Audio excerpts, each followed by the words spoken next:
We're late. Welcome everybody to this regular school board meeting, November 19th, 2025. I'll stand and say the pledge of allegiance. I pledge allegiance to the flag of the United States of America and to the republic for which it stands, one nation, under God, indivisible, with liberty and justice for all.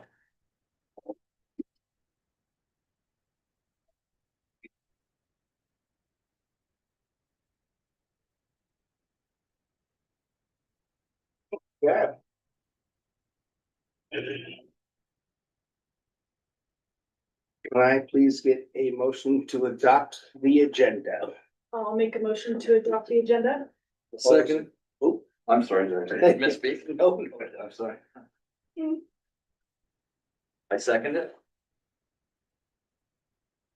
Okay, all those in favor? Aye. Can I please get a motion to adopt the consent agenda? I'll motion to adopt the consent agenda. Okay, all those in favor? So Aye. second. Oh, second, sorry. I don't know. Okay, all those in favor? We're good. Everybody's happy. Thank you for that. Got it. Public comment. Looks like we have a. Sorry, I wrote in there, I thought it was just a sign-in sheet, my bad. It says. all good. It's all good. Well, Okay, so no public comment. We will move on to reports. We have Mr. Aaron Jacoby, special education. Your lead off, man. I'm used to other people for me. Evening, everybody.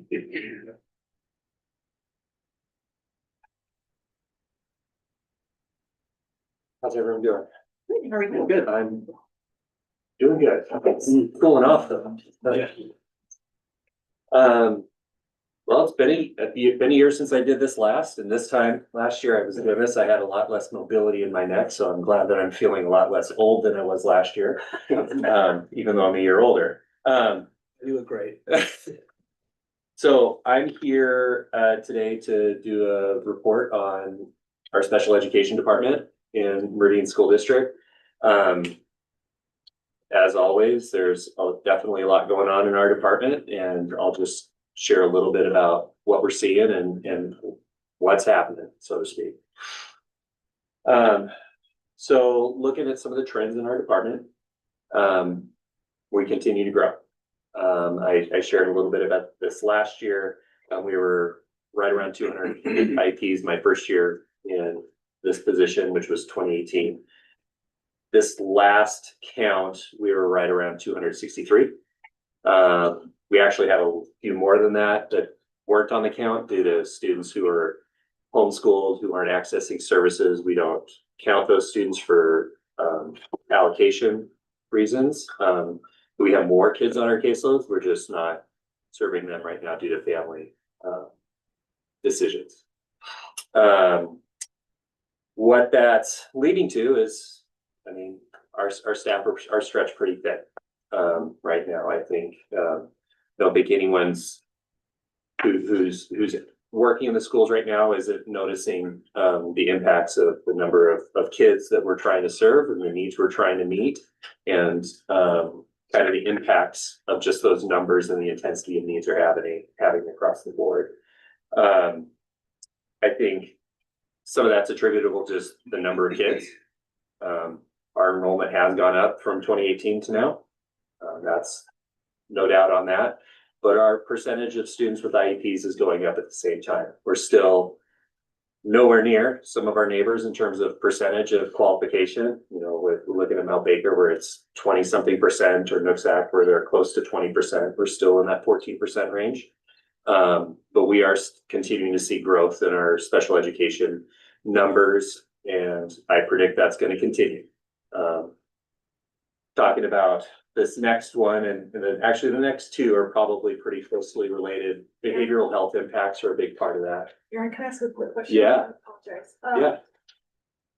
When you say the numbers that we've increased in students, how have we increased in staffing since then? Yeah, so that's a good question. Over the time that I've been in this position, we've added some positions. So we've added a second school psychologist. That's come down to just the number of evaluations and referrals we get during the course of the year. And that's gone from a 1.0 to a 1.5 contract to now we're at a full 2.0 situation there. We've added a halftime SLP. And that's one of the areas where we're really stretched right now is in our speech and language areas. We've added I guess it's kind of working out to a 0.8 OT during that time. We've fluctuated between 2 full and 1.8. And then we've added a life skills teacher at the middle school, and that's been primarily due to when I came in, we didn't have students at the middle school who had that level of need. And so with the complexity of that need, you really need to have a dedicated staffing to that. And so when we look at what's been added, that's really what's been added.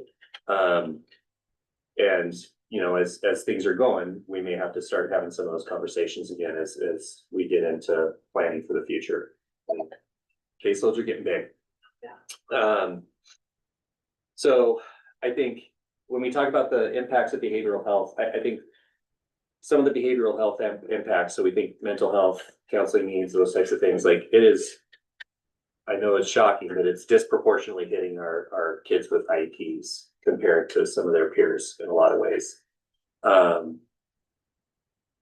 You know, I think there's a lot of reasons for that. And I don't want to get into like trying to be a sociologist in all this conversation or a psychologist in all this conversation, but you know, there's a lot that leads to this next section, which is that non-academic areas of impact. A lot of social emotional needs among our kids with IEPs, a lot of adaptive needs. So students struggling with things like self-advocacy skills and self-help skills. Yes. My understanding is, like, if parents are on wait lists for counseling and behavioral health, the school will find services. We work to do that. Yes. If the child Yes. specifically is on certain insurances, state provided insurance. So that's another, I know I'll have another board report on that at some point. Okay. But I think it's a good thing to address. Like, yes, if a family has a concern about their student and wants to access services, they can reach out to me and I can do some work on trying to find providers in the area who are still taking clients who may work with that family's insurance and then refer that family to that provider. And does that still fall within our? Not within special ed. Okay. I mean, it falls in my department, Right. but it falls into a different part of my department. Okay. So, but yes, we do that. Yep. So I think, you know, there's a lot kind of happening in the special ed department around students who are just struggling with interacting with themselves and with others. A lot of times is probably the cleanest way of saying that. And it kind of comes down to this last one here also, where we talk about kind of the impacts of some physical aggression that we see at school. We live in a time and we're serving kids in schools, and that's a reality of what we see at school sometimes is students who are expressing themselves through physical action towards another student or an adult. And we have adults who get hurt from time to time as a result of that. We are also for the board to be aware of. We're also living in a day and age where right now there's a lot of advocacy at the state legislature level to do away with some of the tools that schools have historically had to help support students when they're in those moments. And those are, I'm talking about things like isolation or restraint. I don't think that if you talk to anybody who's in a situation where that's a tool at their disposal, they want to be in the position to use that with a student. And we have staff who've had, I'm gonna use the word scars, like they've been hurt, not just physically by having to physically intervene with kids. So, we're working in a tricky time, and this isn't a Meridian thing. This is an everybody thing. I just went to the law conference a few weeks ago, and physical aggression and social emotional needs of students are a big part of that conference. Get to hear lawyers talk about a lot of that stuff, so. It's not all tough. Okay, we have good things happen in our department. Yes, Absolutely. It's also particularly difficult with the loss of funding that's Mhm. coming down, because the mental health funding is gonna be a big impact, because it's an area that we have really capitalized on some good funding opportunities, so. Didn't we have a lot of money during COVID for IEP stuff? Well, the mental health piece. we were able to Mental health capitalize. piece, the IP, I wouldn't say that we got an excessive amount of support around things related to special ed. I think that some of the resources that were made available to schools in general made it a little bit easier to address some things in special ed, because we had resources for other things also. That makes sense, so you can move things around a little bit. But I mean, just being on my special ed soapbox for a minute, like, special ed's a federal mandate, and the federal government's never supported it. And so it does come back down to the state, and the state's not really fully supporting it either right now. And so, we have some of our most at-risk kids in our system, and we're under providing for them, for lack of a different word. Yeah. So, and I can make that argument around mental health for kids too, not just at schools, I mean, just in general. But I'd like to commend you for everything that you guys have done with the lack of funding, lack of resources, states constantly taking away stuff, even though they're not supposed to, or something like that. I could definitely see how the special ed department was being run in 2017, 2018. Quite honestly, it was tanking, and, everybody's gonna say, I got my own personal opinion about that, but, I was a manager too, and I know when I see weak managers, and at that point in time, when a special ed director, is sending an email when they could walk from here to the parking lot, have a conversation with a staff member, is poor management. And so I just like, since you stepped into the role and your team and what you've done with less, even though, those are one of the successes I like to add, is sticking with it, moving forward, doing what you can with less, improvise, adapt, overcome your situation. So I'd like to commend you for what you did. Well, thank you, Marty. I will say some days are better than others. And I'll also say some days, like, I feel like I can do better with the things that I'm doing, and. But even your presentations, well, past presentations, they would come and stand right in front of us and to give their we would hear it, but then our audience members, they couldn't hear what was going on, so anyway. Well, I appreciate Joe having speakers so people can. Yeah, thanks. So I just want to look at some celebrations around the department. Irene Reither, this has been a big focus for Tyler and his team, is just improving the attendance rates at Irene Reither. And one of the things that I kind of noticed as I was looking at some of our information, students with IEPs are students who struggle with attendance at Irene in particular, but across the board. And it is one of those areas that has really heavily impacted the positive attendance rates at Irene Reither as our students with IEPs. But looking at how things have gone the last 3 years, that's increased about 10% over the last 3 years for kids with IEPs. And so the work that Tyler and his attendance team are doing at Irene Reither is making a big difference. And for students who struggle with with ability to access school in general, it's all the more critical that they are at school when they can be. So that's a success. Middle school, this was kind of cool. Looking at iReady reporting and how students are doing on iReady scores. our students with IEPs are growing at a rate higher than students without IEPs right now, which I think is commendable for the staff who are serving those students, not just the students, not just staff who are special ed teachers, but classroom teachers, because every student at Meridian Middle School just about is in a regular math or English class. And so they're, that's one of their school improvement goals, and to see that growth happening there is great. The high school staff, one of the things that's been really cool to watch among our high school staff is the impact that they're having on the other teachers in the building. I think of, Sarah Meadows, for example, who's our life skills teacher, has done a lot of work with particularly Caleb Burnson in our and the rest of our English department around how to make the English class more accessible to kids in general and to help kids be more successful in classroom. Nate Button is taking a leadership role with the math team and working with them on how to better support kids in math classes. This goes into one of those longer term goals I had last year, which is just improving outcomes for kids. Like, instruction is going to be what does that. And so to have them taking that role at the high school is super great to see. And it's going to pay dividends. And then just another thing that I'd like to celebrate is we have a group of about 7 staff members from around the district. There's 3 special ed teachers, Billy Ballas, Kelsey Funk, Nate Button, and then Jordan Wakefield, who's one of our school psychs, and Allie Yee, who's one of our occupational therapists, along with Leslie and I. We just had our first meeting on Monday. We've created a special ed leadership team for the district.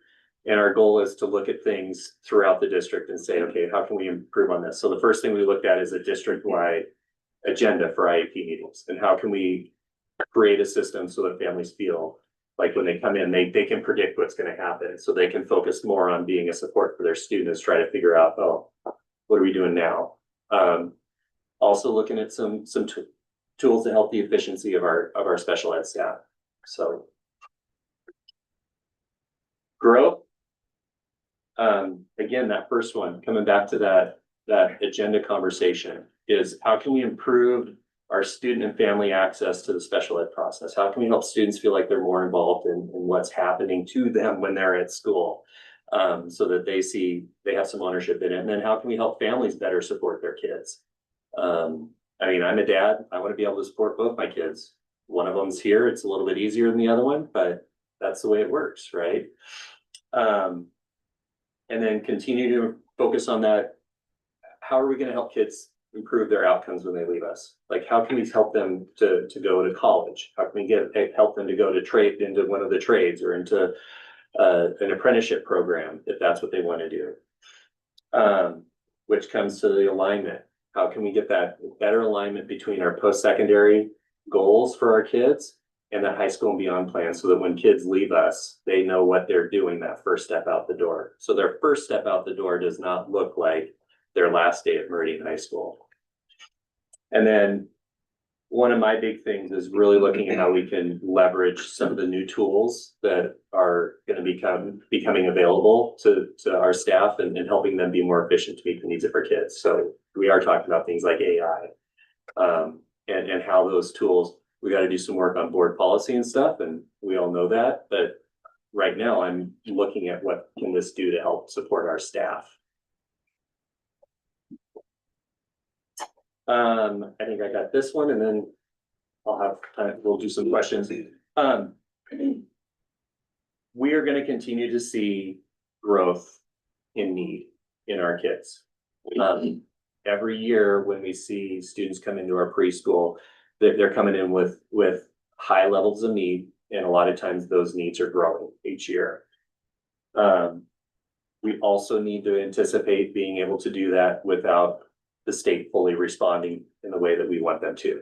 I would love to see them do that, but I don't know that I can bank on that. And I know. So, control what you can control, right? And so right now, that's how can we maximize what we have and support staff with the resources we have right now, which I'm telling you is not easy. How are we going to respond to aggression from students at school and do it in a safe way, especially given some of the things that are happening at the legislative level with some advocacy from outside groups.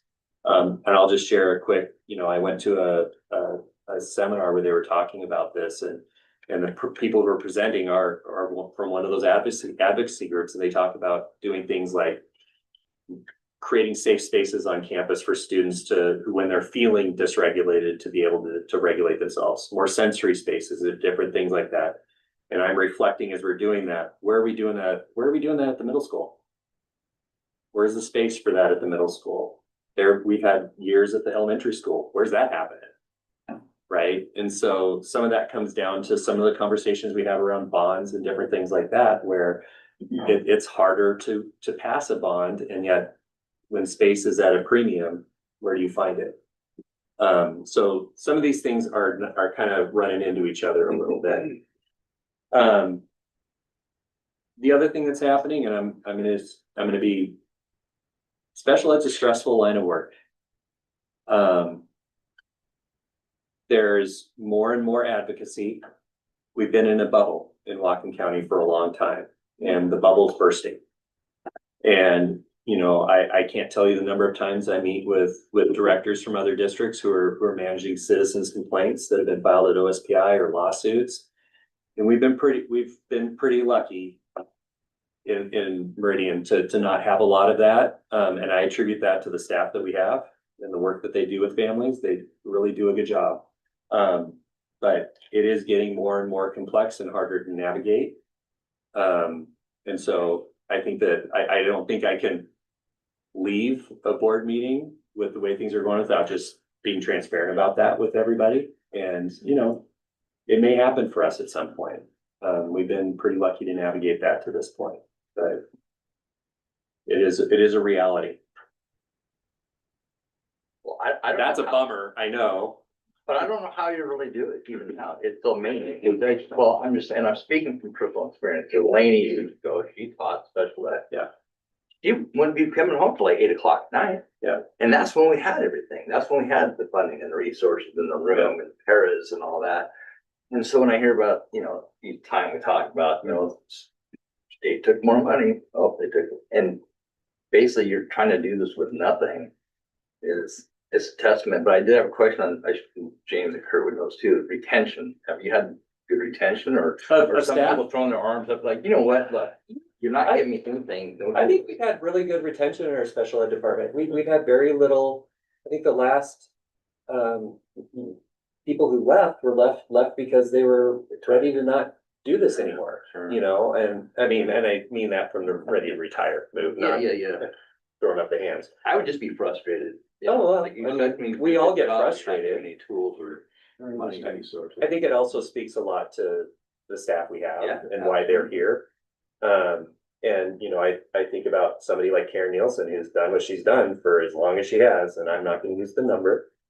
But she was here when 10 Mile opened, and she's still here, and she does a great job supporting kids and works her tail off and really puts everything she has into what she does. And so, I feel lucky to have the staff that we have in the special ed department, and they do the hard work. I teach staff a couple days a year, and I tell Kurt every time I come in here, I'm like, dude, this teaching all day thing is exhausting. I don't know how they do it every day. And as you mentioned, the injuries, Yeah. I have firsthand count of the injuries, I think. But that being said, what year did behaviors fall under special education? But that has not. No, it always has. It always has. What's happened is, I think, as special ed's got more complex, and that usually comes down to what happens in courtrooms a lot of times, or at the legislative level, things become more focused. And I think that, and I think back to my first years as a special ed teacher, most IEPs had reading, writing, or math on them. Yes.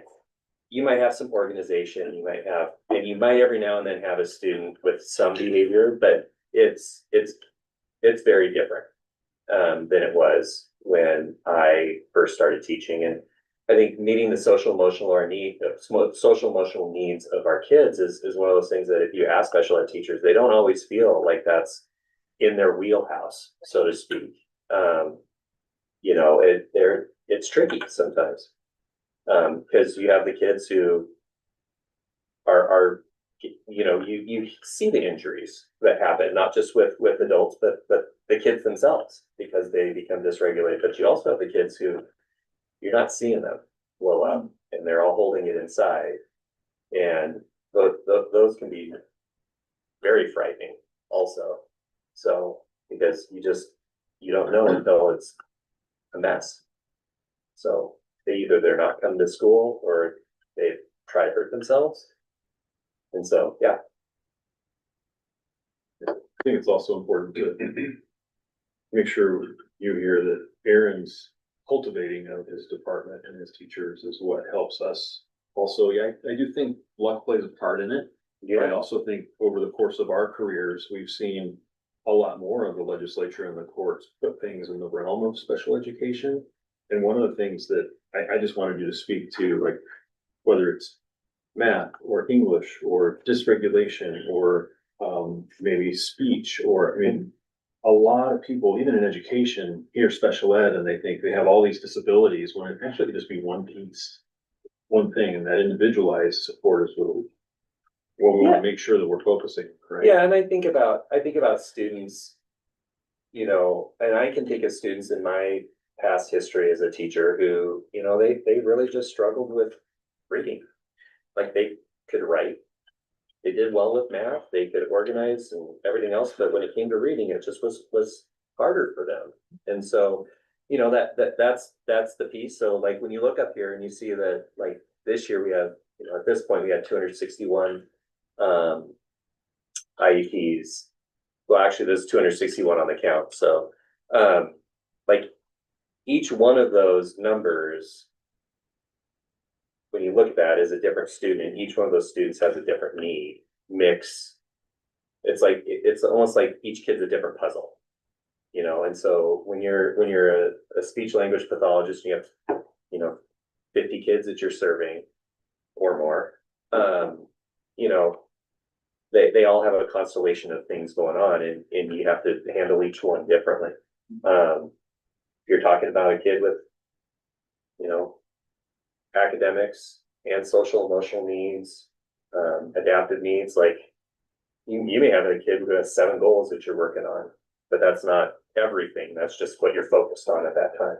So, you know, our staff do a good job, and they do a good job with a lot going on around them. So, but yeah, it's tricky sometimes.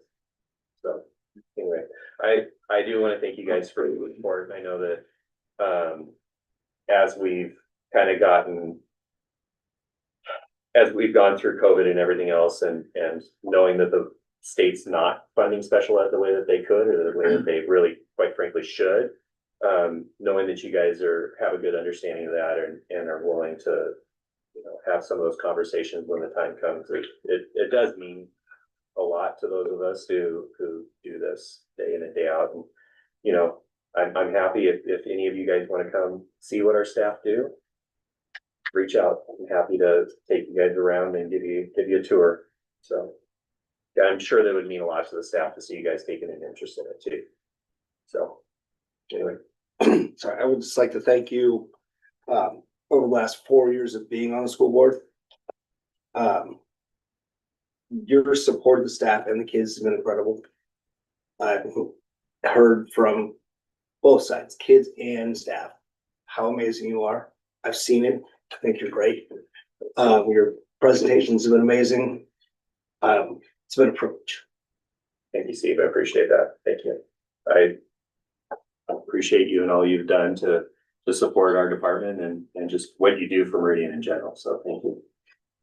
So, might be the first one in a couple of years I haven't almost started crying. So Yeah. yeah. Okay, I'm gonna. Thanks, sir. Yeah. Thank you.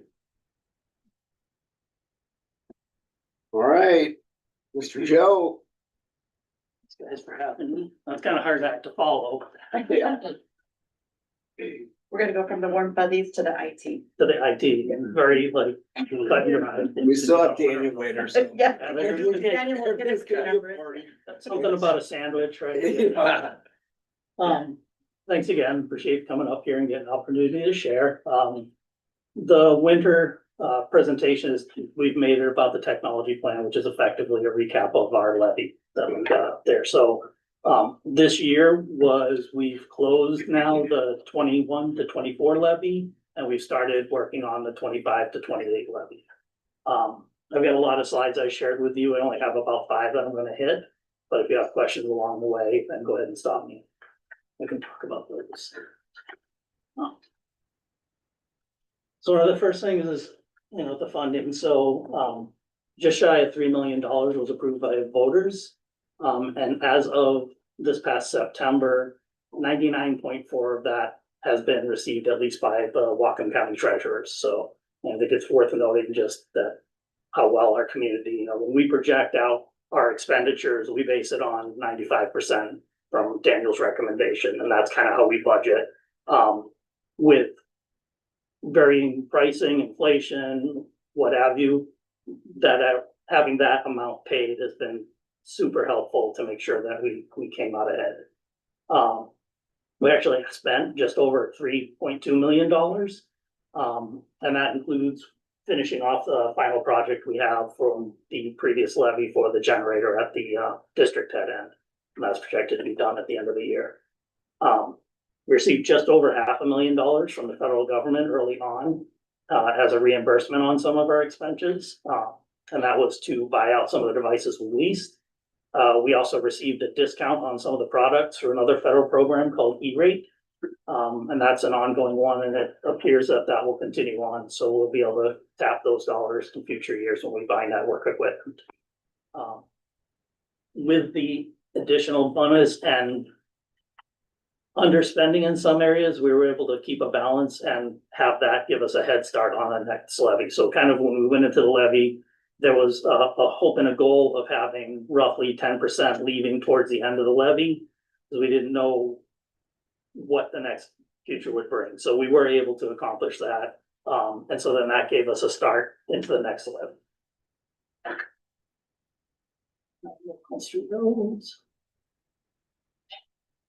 So the bulk of our work in the levy is really centered on staff and student devices. And we had no intention when we put out the levy that we were going to buy devices before the levy even started. So we ended up buying them in fall of 2020. Levy funding didn't start until 2025. Because of this, we ended up leasing the devices. In the end, it cost us more. It was about 22% more that we spent per device versus had we been able to buy them outright. But that just wasn't an option. In fact, we were lucky to be able to get the lease when we did, at the time we did, to keep student learning going for 2020. So overall, it was a win. But of course, we did end up overspending more than what we had originally planned in that area. Just as a reminder, when COVID hit, so the levy was approved in February. Yes. COVID hit in March. All that spring, Joe bought some postage machines and teachers worked to get all their stuff through Skyward, and packets were sent home. And so we didn't have a plan to purchase technology, that we were gonna actually take a couple of years, get some tech TOSAs and train staff. And so we had to shift and pivot quickly, so. Remember when I was in Mount Vernon, I said, hey, this year is going perfect. The That's levy your just fault. passed. Yeah. COVID hit, I'm like, yeah, well, never mind, guys. I did say that, I'm saying, we were having dinner, I said, this has been the best year ever. I jinxed it. Sorry, it's all your fault. It's my fault. But we got the tech levy and we got the idea. We did, and I got the money. that couldn't have happened. And we didn't see it coming. Yeah. Sorry. Yeah. It was just a memory. One of the areas I wanted to talk, like, with a levy, this was our first tech levy. This was so many things. We did it in an unusual manner other than planned. there were things that crop up that we didn't even realize that there were things that we had to plan for. Some of them were, the ones I want to highlight though is that, so with the adoption of devices, we bought all the devices with, damage protection. But not all of that was covered. And then as we got later in the levy, of course, as the adoption, of course, they fell off of the damage protection and we started doing in-house. To see that we bought, extra devices multiple year for $150,000 that we didn't plan for. And then repair and replacement parts, landed at about $75,000 or $73,000 for repair and replacement. So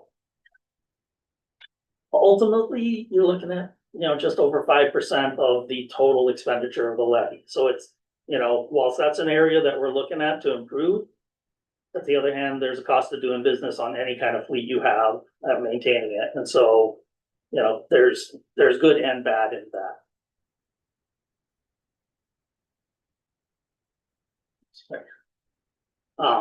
And so that's one of the things that we're working towards this year. So right now, our goal is that we're going to essentially try to bank as much of this year's levy funding that we get. And also then take from all of next year's levy funding. And then in September of 2026 is when we're going to replace our staff and student devices. They're all 6 years old. They're all out of warranty. And on our student devices in particular, they're starting to get a failure rate of 1 per day. And so we have, Imagine that.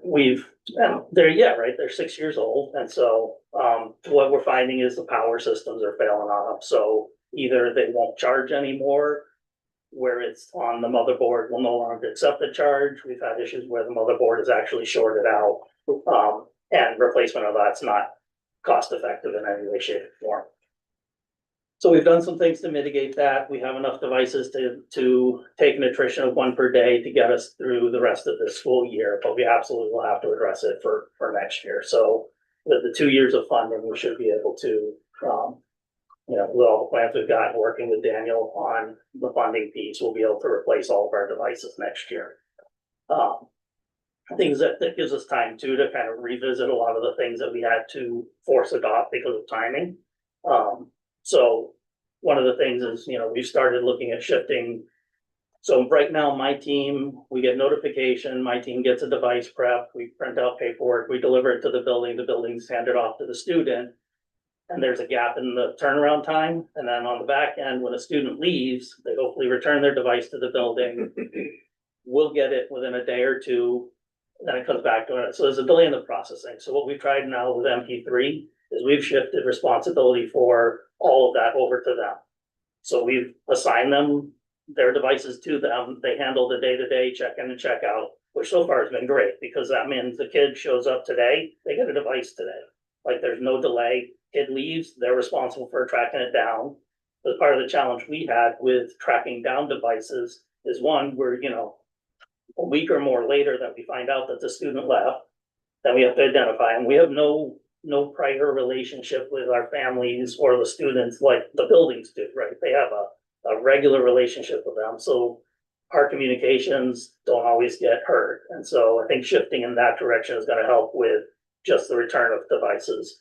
We're working on our side to enhance some of the communications. So when we get a device in for repair, my staff has a checklist they go through, they document what the repairs are, and we actually started taking pictures of every device. And so the next step of that is then, regardless of why the repair needs to happen, that gets communicated to families and the student, like, hey, here's what we have, here's what your device looks like, and just having that be as part of our process. So it's regularly communicated out to try to build that awareness. We've also started within my team of where one of my staff gets a weekly email of any device. So all of our devices connect in, they either connect to Apple or they connect to Google, and they, check in every day for updates and things. I can track those metrics.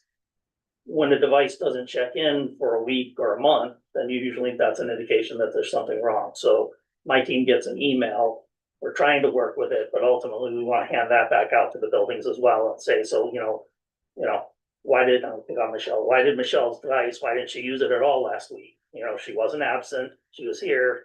you know, can you look into it, see if, you know, did she forget it? What's the story behind that? Get that out to the building stuff. Cause that should also then reduce some of our damage and loss. And we're already having conversations, especially with Daniel around how to look at some kind of impact fees or something in that. I've been talking with other districts, and of course, everybody does something different, but I think there's, you know, we want to approach that, but we also want to do it in a way we can't, you know, we don't want to create a burden to our teachers. And we also don't necessarily want to deprive a student of their learning opportunity by them not having a functioning device too. So there's a lot to balance in that. And we had talked about it earlier though, like I had personally experienced a student in the office with 6 devices in his backpack. Yep. So, you know, always saying they forget it and then not returning the ones that they're getting for loaners. But if you're putting that at the building level, will the building be responsible for making sure the other loaner comes back before the new loaner goes out? That So is, that a student doesn't end up with multiple devices? yes, and that is the expectation. That's part of it. Because it's hard from us, from our department to know that.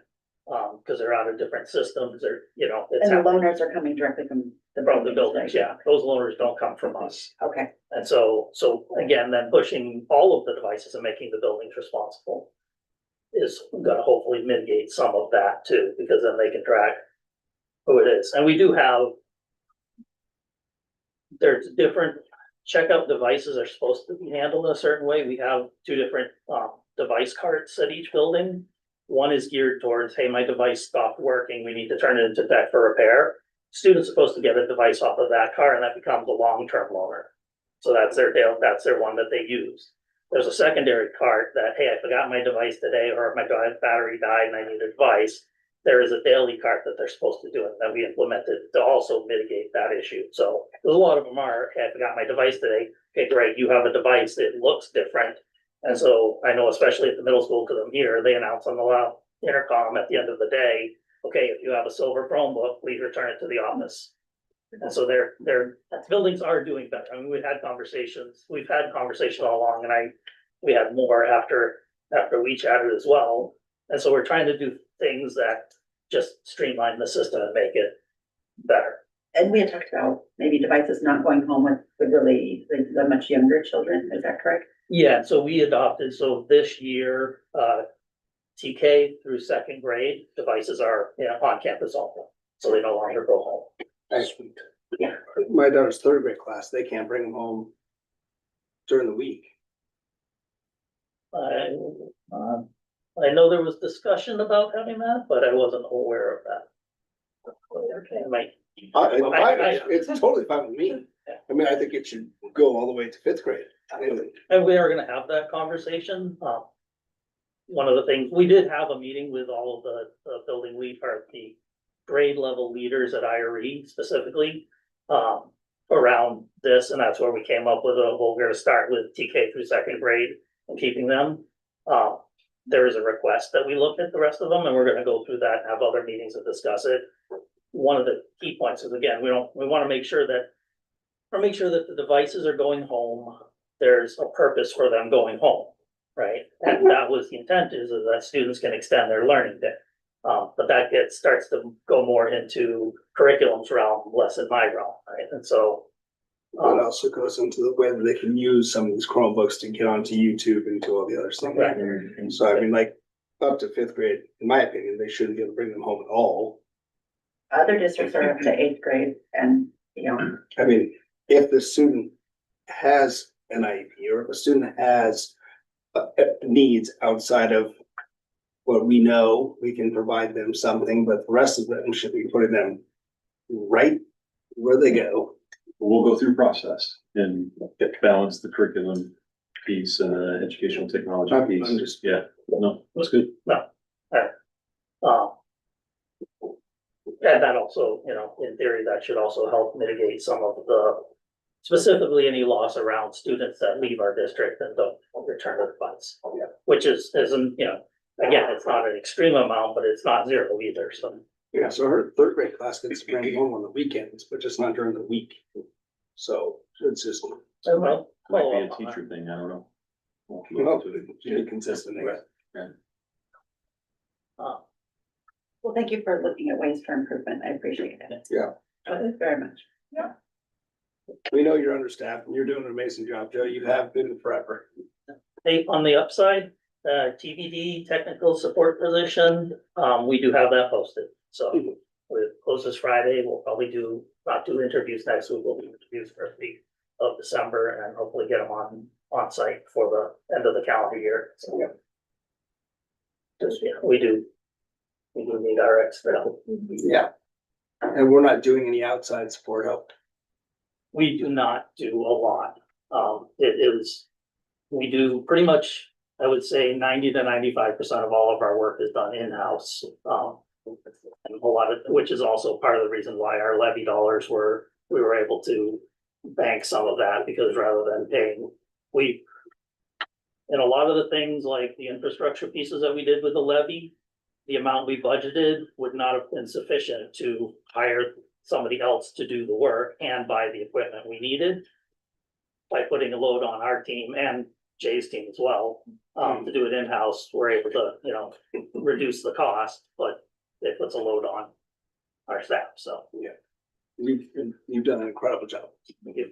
And Joe won't tell you, but you also have the things like in the shadow of COVID, all the shipping limitations, things take 6 to 9 months to get here and we had to mitigate that. Or when we had staffing, there was a time we did have some ESD personnel help us when we were staffing shortage, but had some staffing difficulties over particularly last 4 years that he's managed really well, so.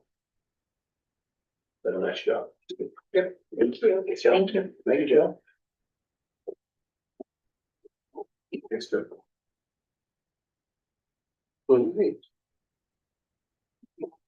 First review, policy 2170. Dr. Kurt Farrell. Getting. All right, so we have 4 policies for you for first review tonight. 2 of these are classified as important and 2 of these can be classified as critical. As a reminder, critical used to be essential and it's required by state or federal law. And a specific program requires a policy in order to receive federal funding. Important, while not required by law, policy is intended to reflect the spirit of the existing state or federal law. So not required, but huge benefits. And then discretionary is policy addresses an action likely deemed important by the board. So just a reminder of the classifications. And the first one, 2170 career and technical education. This is an important policy. It's an update to an existing. I tried something new in this presentation where I linked the RCW and I linked the bills and I linked any information that I would normally talk about. I linked them into the presentation. So let me know if that works. We'll go from there. The major change in this is they updated this to comply with RCW 28A 642-010, which is discrimination prohibited. If you look at the policy under there, they added ethnicity, homelessness, immigration, or citizenship status, or neurodivergence. And all 4 of those topics we've talked about before in other policies, but they just updated this to match that language. Just something to bring up on that 4th paragraph where it says that, some of the terminology when it uses the term homelessness, it might have some challenge. They might want to change that to houseless. Okay. I normally I say because last year in the city, I had some issues with that going, remember, do we did Unhoused. I said house, what was it? Unhoused. Unhoused, yes.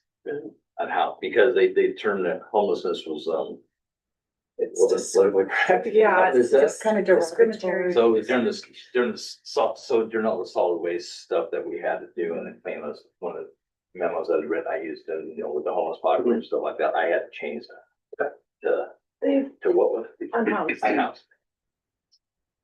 Just, Appreciate that. and this might be right, I'm just saying, I just hate to go back like, Yeah. oh, well, you got one word out of whack. And this may be a case that we'll see in our second reading later. where we asked WASDA, they made the change, they had already made the change, so.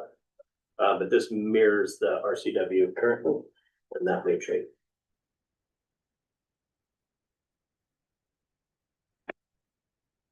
Next policy, move on, is 2420. And this is grading. Grading and progress reports. And WASDA made two updates to this. And this is important, and it's updated to existing. The first one WASDA updated was in, again, July. And it came out, and WASDA updated the policy to mirror changes to House Bill 1296, which is promoting a safe and supported public education system. And if you look in the policy, there's a section, the change in there is basically communication with families about how their students are doing and their students' academic process, and if their performance would impact a student's promotion to the next level. And schools are required to have that communication. And that communication should be happening with or without this in the policy, but this just formalizes it. The change to the procedure came in October. And this is one of those, this is my interpretation. Previously, the procedure had not been updated since 2011. So that's over 10 plus years where this procedure had not been updated by WASDA. I think when WASDA updated the policy 2420, they took a look at the procedure and they said, oh, I think we're due for this one to be updated. And so the changes they made were just to align with existing laws on the transcript. And so the major changes they made to 2420 procedure is they added language about grade point averages and where they're rounded to the third decimal place. You can use non-numerical grading marks, but they're excluded from the GPA. And then they align specifically at the bottom of the procedure. It aligns the transcripts schools can use to a WAC. So they codify the procedure. And again, they realized they hadn't updated it, so they updated it. And again, first reading, so as we have questions, let me know. The next one, I should probably put these in reverse order. 3416 is a critical, it's medication at school. And this, they made a modification to the procedure. It's a critical procedure. They modified it to align with the new policy. And again, I should have probably introduced the new policy first and then gone to the revisions too. But the only change to this is they referenced new model policy 3425 down at the very bottom of the procedure.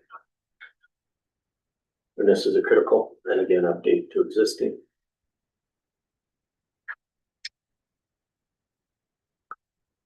And then our last policy, and this is a new model policy from WASDA 3425. I put on here important, so I apologize. This is a critical policy.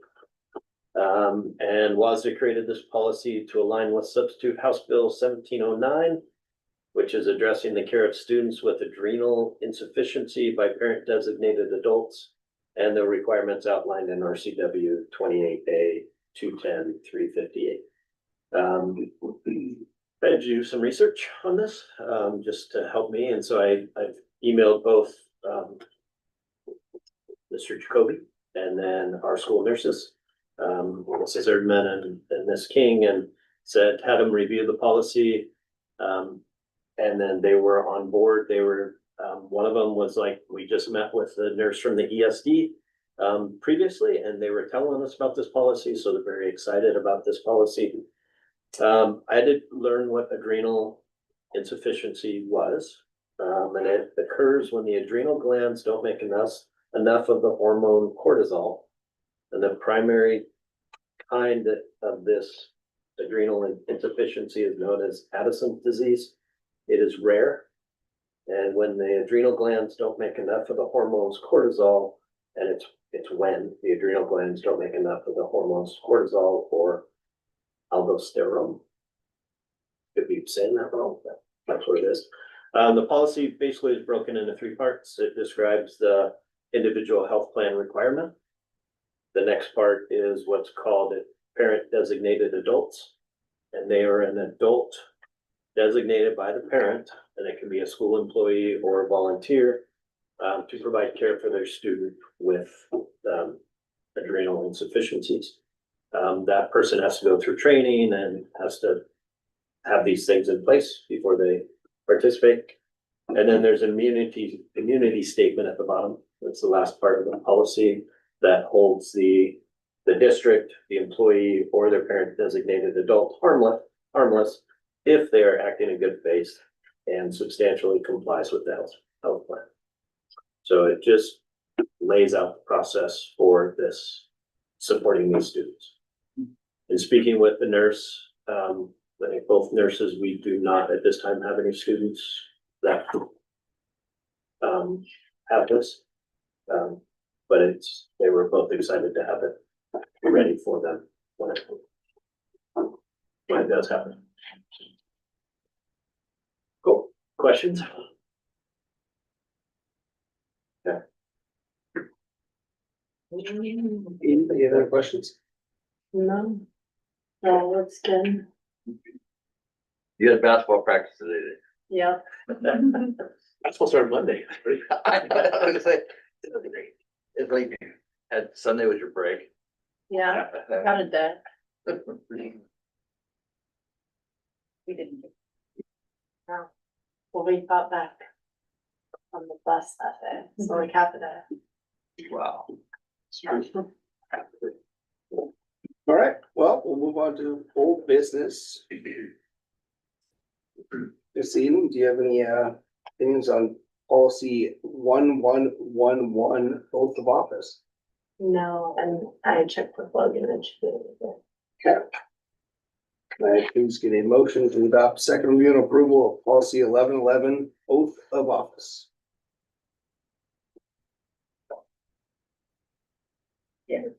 I did have a question, but They responded. you responded and that there may be another revision coming as soon as it's reviewed.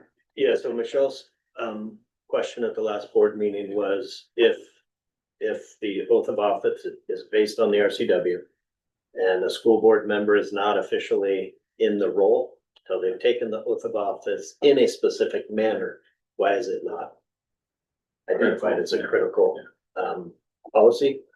And I emailed WASDA that night. They got back to me, I think the next day, and said, yes, when we were reviewing that, we saw the same thing. We are in the process of changing it from an important policy to a critical policy. It'll come out in December. And then the other piece they said was they're gonna tweak it a little bit, but they didn't elaborate. And so my recommendation was to still move forward with hopefully approving this policy. And then when WASDA updates it, then we'll bring the revised version to the board. Okay.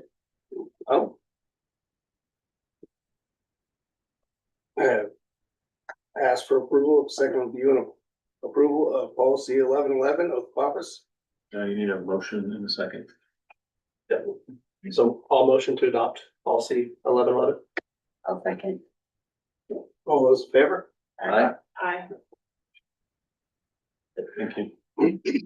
All right. Moving on to the fun part. Mr. Daniel. Everyone, happy to be here. All right, so start with some enrollment numbers. A cool thing that came out recently, the ESP 189 tracks like all of the districts within their region. And then they're doing a lot of trending and financial trends, enrollment trends to kind of just have a second set of eyes on districts.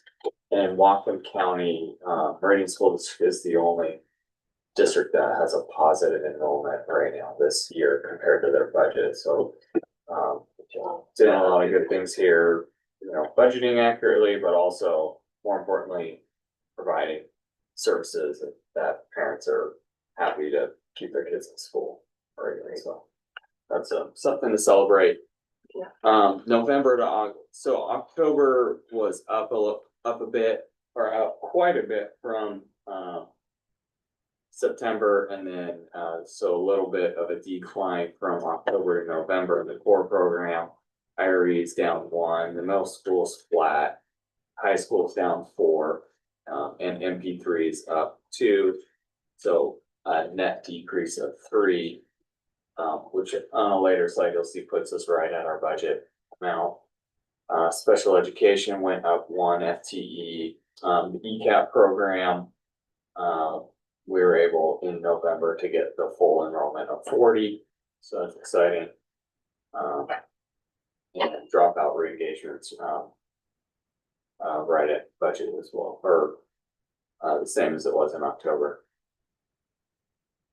And this is a comparison to the budget, as you can see in the core program. It's basically flat. There's a few decimal places there that bump it up when you see the total, all the way over to the right that we're up 5 compared to enrollment. In special ed, we're up 11, 261, as Aaron talked about earlier. ECAP's right at budget. The enrollment questions. If this breaks it. So this is the budget projection report for September that of this school year. As you can see, up at the top, just a little bit about reading the report each of the months, run across the top. If it's once I've inputted the actual figures, I have ACT right here for actual, and then everything that's estimated says ESC there. This percentage here is the amount of apportionment we receive in that month. So in the month of September, we received 9% of our apportionment. And then you can kind of see a snapshot of the enrollment in the green and pink. In the purple there is the beginning fund balance, 3.7 million. And then the next section are all of the revenues. Our total estimated cash receipts for the month were 2,483,000. And September is always one of our lower revenue months, mostly because there's a lag in when we can receive our federal grants and some of our state grants as well. When you're over on the left here are the revenue codes, which you don't really need to know too much about, but if it's just in general, it's nice to know that if it starts with a 4, it's a state revenue. And if it starts with a 6, it's a federal revenue. That's why you're seeing some of these state revenues haven't come in yet. But most of them are there in September. But as far as the federal revenue, because that's those are all reimbursement basis, and they also take quite a bit of work to get approved. So a number of those grants just got approved this month. And then I did the claim for the September and October expenditures. So we'll receive our first payment in November, but it'll be twice the size as a regular payment because we've got 2 months in there. Taking a look here to see if there's anything else on the revenue side to point out. Moving on to expenditures, the salaries.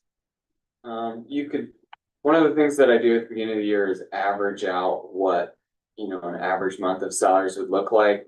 That's projected to be $1,860,000. In September, we were at $1,789,000, so below the average. Which makes sense because you don't have that extra time coming in. So extra time comes in a 1 month lag, and most of the staff aren't here in August. And so you'll see in October that'll come back up to about the average. But we'll check back in and see where it ended up at.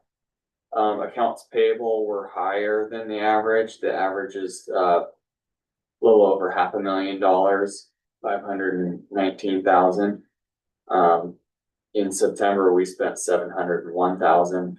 There was really only one big payment, and that was to the, Washington Risk pool, which is our insurance, and we pay our insurance twice a year.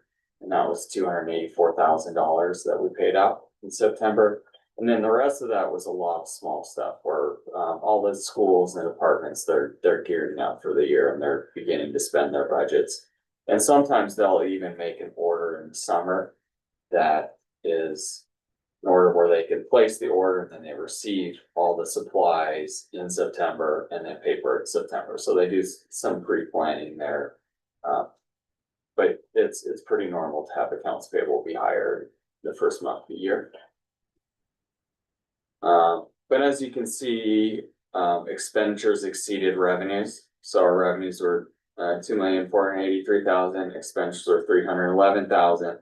So that brought our fund balance back down to right about $3 million,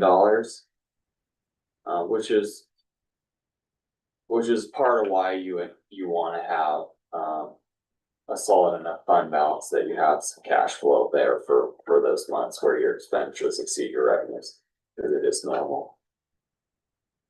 You can see that the budget percentage is pretty close to the average, so we're at 8.29 and the average would be 8.33. So again, that's an indication that we have a pretty lean budget. And really it's just, that's a number that you want to watch to make sure it's not going over. If it's tracking over, then that means we need to make some shifts and do some cost cutting mid-year. But the last year we were able to maintain that average under each month. Came out, we're in a good place. Questions on the general fund? And the budget status report, I don't think I have much to go over here. There's the general fund. I can't remember if we bought buses in September or it was October, so that's just what I'm looking over real quick.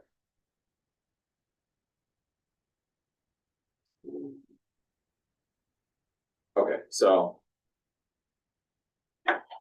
looks like next in October is when we purchased our buses, so we have an ending fund balance of $599,000 in the TBF fund. So we have a couple of buses that we purchased, and then we have one on order that was supposed to arrive a few months ago, so that'll come any day now. And then we're kind of evaluating the cash flows for the Chief Transportation Vehicle Fund to see if we can order some more buses, probably in January. That's all I have for you. Well, you sharpen your pencil. Looking at like 400 of a percentage point, off. Right. Pretty good. We've gotten pretty good at budgeting. Daniel, we trust. Thank you. Thanks, Appreciate it. Daniel. Thanks, Daniel. Okay. Okay. Oh, Let me do. let me know. Were you nervous about before the end? Yeah, Yeah. that was a little scary, but I was excited. So exciting. Yeah, Pretty cool. Amazing. So just like never played a lot. Stage before, I know all the 20 theatrics and everything like that. Thank you. And they don't think anyone ever, I mean, if they didn't have that 20 years, No, it wasn't. Yeah. I mean, I liked it. Yeah, with Shannon at that point, it was just like, kind of had starting line. Yep. I was in the stands and kind of walked out on the way up, so that's pretty cool. So congratulations to volleyball, and I should also have cross country on here, but it was the weekend before, and so I wasn't in my mind, but, our girls and boys have done well, and Yeah. I'm not gonna speak to volleyball, cause you can talk about it, and you can talk about it, so I know it'll come up here in a few minutes, but still, congratulations, and then to our girls and boys cross country as well. And shout out to our boys and girls cross country. Yep. They were actually at Nike Nationals in Spokane, and they came in droves to support our girls in Yakima. That's awesome. We had, I don't know, 20 kids show up. It was a Oh, lot. that's great, yeah, It was amazing. that's good. But even our boys didn't go to state. They still finished the season 7-3. They had a successful season. Yeah. And, you know, when you look at some of the people in the state playoff, we were beating these teams. So I mean, I think it was a good, successful fall season all the way around. Yeah, I agree. Agreed. So anyway, congratulations. Thank you. Yeah. Just a couple of pieces. We had the opportunity, back up. We had the opportunity to host, program supervisor for transitional kindergarten from OSPI. And these are just some shots that are from that visit, but received an email back from Emily Statler is her name. And the things that they're looking for is how well do our students understand routines? Are we as a system integrating play as learning? Used to be that in current kindergarten, we'd have worksheets for kids. And we'd have huge behavior issues because that's not developmentally appropriate. And so doing a lot of work around looking at play as learning for developing learners has been super successful. And we do have students that whether they're writing or they're drawing or they're telling stories where they will have some choice time. They make a plan ahead of time, then they do choice and they come back and talk about whether they followed their plan, was there a conflict of it? And so anyway, she had some really positive things to share in an email back and appreciated seeing the program that we had. So that happened on the 5th. And then on the 6th, you know that we have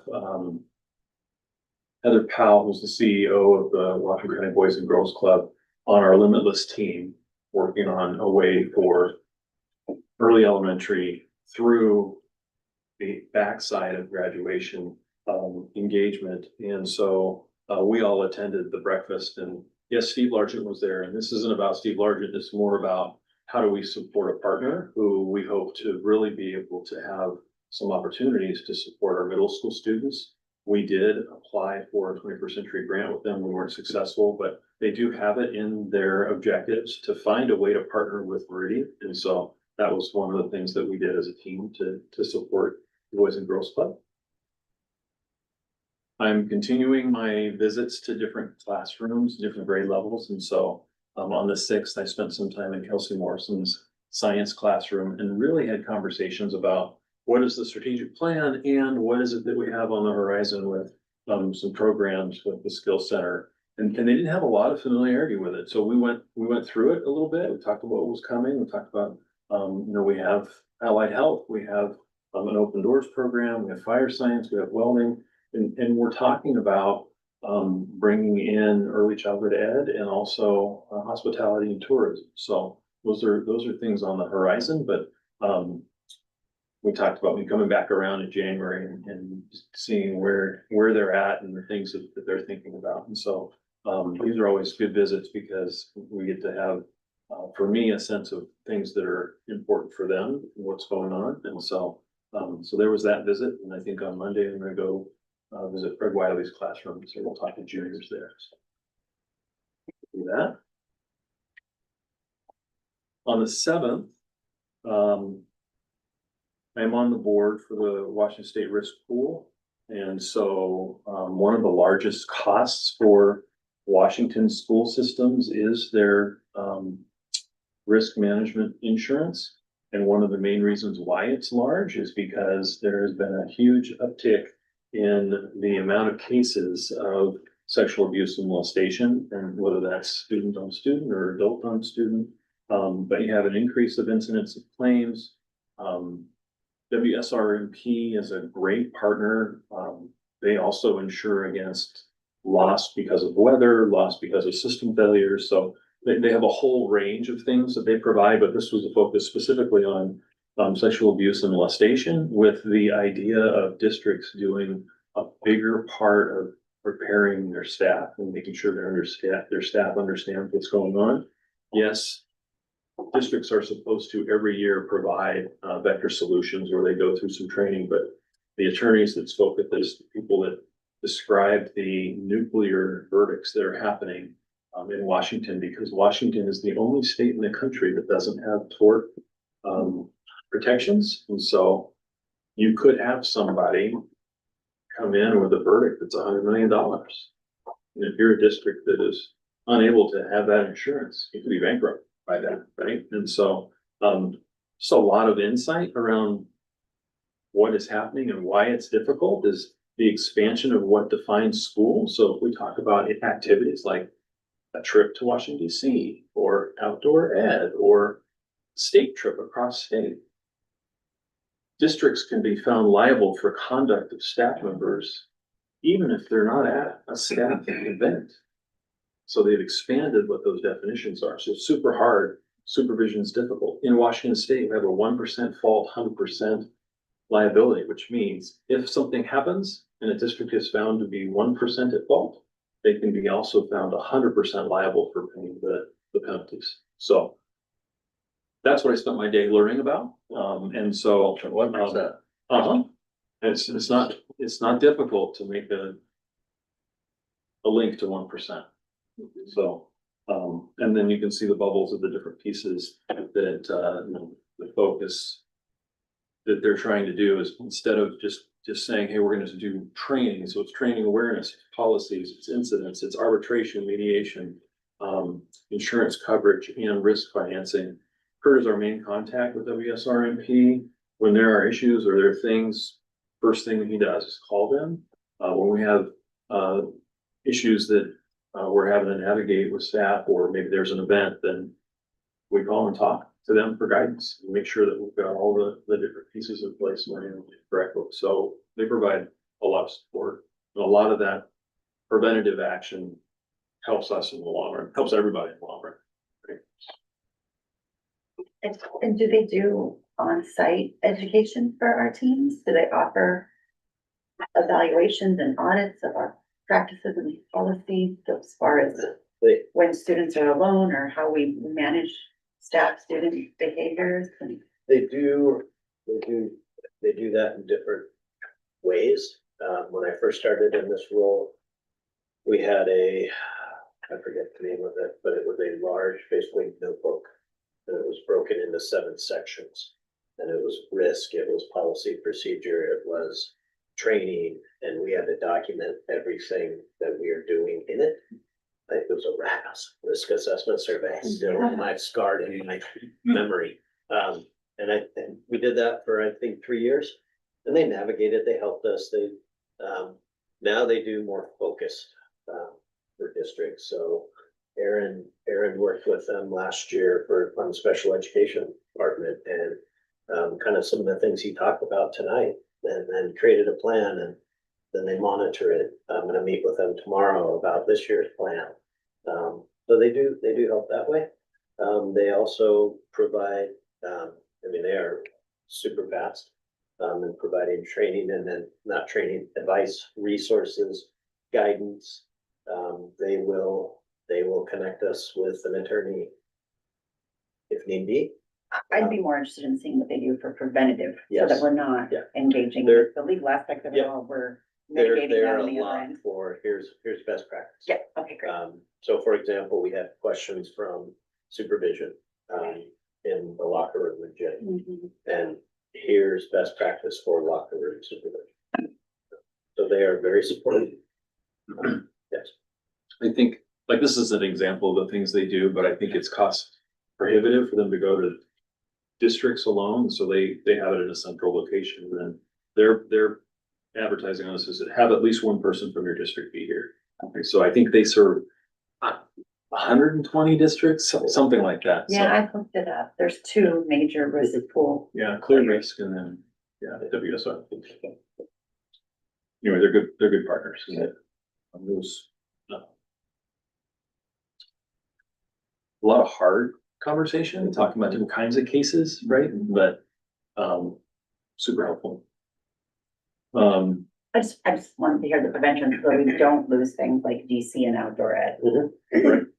Right. I would hate to see that happen. And some of those things, we might need to consider separating district endorsement of that, but not eliminating it, right? And so there's different things that we have to be cognizant of.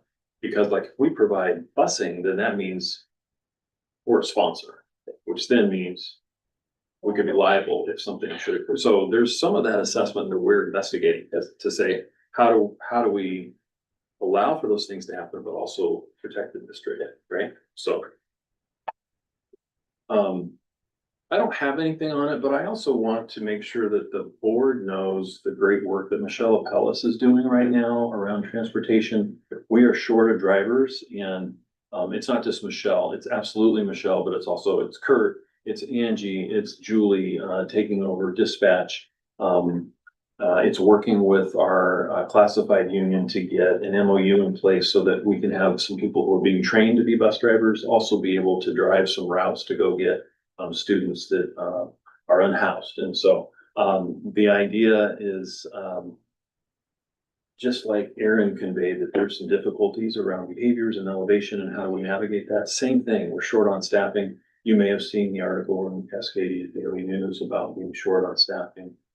Michelle was quoted in there and she's doing a phenomenal job in a really difficult circumstance. And there is some light at the end of the tunnel. And another person came in, I think, Tuesday, is interested. The 3 people she's working with now are not far off from being able, in a couple of weeks, being able to get their licenses and they'll bid for routes and all that. But it's been tough, transportation, and it's not just us, there's a lot of places. So I want to give a nod to her. And then coming up, we have tomorrow, Friday, Saturday is the WASD annual conference where the board's going to be identified as a board of distinction. So that's excellent. And then we have our holiday break for Thanksgiving, and then we're back again on December 10th, and then the holiday break, and then regular board meeting on the 7th. That's what I have.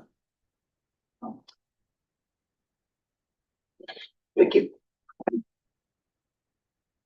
Well, do you want to talk more about the information that you have from our student board representative, second place? Hey, you want to- I mean, we had a good bracket, I will say, to be able to get there. And we're seated pretty low, but we proved them wrong. Number 7 seed, making it to the championship, that's pretty cool. It's really cool. Yeah, it was nice. I think we played our best volleyball of the season, which was good. Came out at the end. The Yeah, best great game job. was when they knocked off the number 2 seed in 5 sets. Yeah. It's a nail biter. Yeah, It in the was- bracket, like so you beat number 2, the center was number 3 or 4, so like I still think your bracket was pretty tough. Yeah. You guys played amazing. Had a great tournament. Yeah. Thank you. Yeah, it's good to be. On. Really excellent. Very cool. I mean, Chelan, but they got their 6-1. She was so good. She was. Yeah. It was a great experience for our girls. Yeah. The Yeah. community showed up.